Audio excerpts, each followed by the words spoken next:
Friends, मैं आपका दोस्त एडवोकेट ऋषभ कटारा।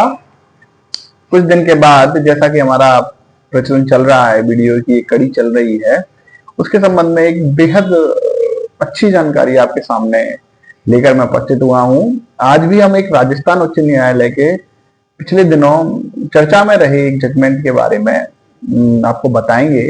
वो जजमेंट जो है वो एक सामान्य वर्ग के लिए बहुत उपयोगी जजमेंट है।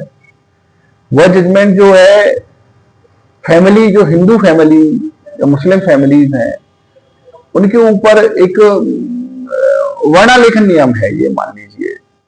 तो उस जजमेंट के बारे में हम आपको बताएंगे।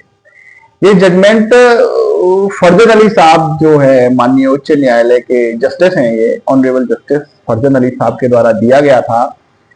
तो इस प्रक्रिया में क्या हुआ कि राजेश कुमार नाम का व्यक्ति अजमेर विद्युत निगम लिमिटेड में नौकरी करता था। उसकी असामयिक मृत्यु हो गई और उस मृत्यु के बाद में जो अनुकंपा नियुक्ति का प्रस्ताव उसके पिता और उसकी पुत्र वधू को दिया गया, उसकी पत्नी को दिया गया। तो फिर इसके पश्चात पिता ने ये कहते हुए अपनी पुत्र वधू को नौकरी पर लगा दिया कि मुझे इतनी उम्र में नौकरी की कोई आवश्यकता नहीं, अब ये बहू ही हमारा लालन पालन कर देगी, तो इसको नौकरी दी जाए। इसके फलस्वरूप बहू को नौकरी मिल गई। लेकिन जैसे ही समय बीता, कुछ साल बीते और जो बहू है वो नौकरी लेकर मायके चली गई और जो जिम्मेदारी ससुराल पक्ष की जो थी उससे उन्होंने मुंह मोड़ लिया या असक्षमता दिखलाई, असक्षम है, मैं इस जिम्मेदारी का परिपूर्ण नहीं कर सकती। तो इससे दुखी होकर एक बाप ने, अर्थात उनके ससुर साहब ने, भगवान दास नाम था उनका, ऑनरेबल हाई कोर्ट में फरजत अली साहब की बेंच में एक रिट पिटीशन फाइल करी। उस रिट पिटीशन का SB civil writ petition 1149/2018 number से है। वो आप देख सकते हैं, गूगल पे टाइप करके इस जजमेंट को ले सकते हैं।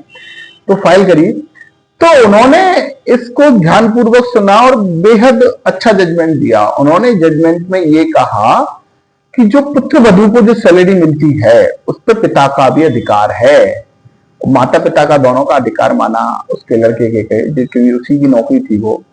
तो उसमें से 20,000 रुपए की राशि, जो पुत्र वधू की सैलरी जो मिलती है ना, उसमें से 20,000 रुपए की राशि प्रति माह जो है वो उसके अकाउंट से कट के पिताजी के अकाउंट में ट्रांसफर होगी। ऐसा आदेश उन्होंने सुपरिटेंडेंट इंजीनियर पावसा को दिया गया।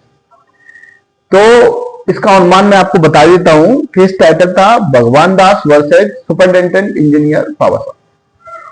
तो इस निर्णय के बाद में बहुत सारी चीजें साफ हुई।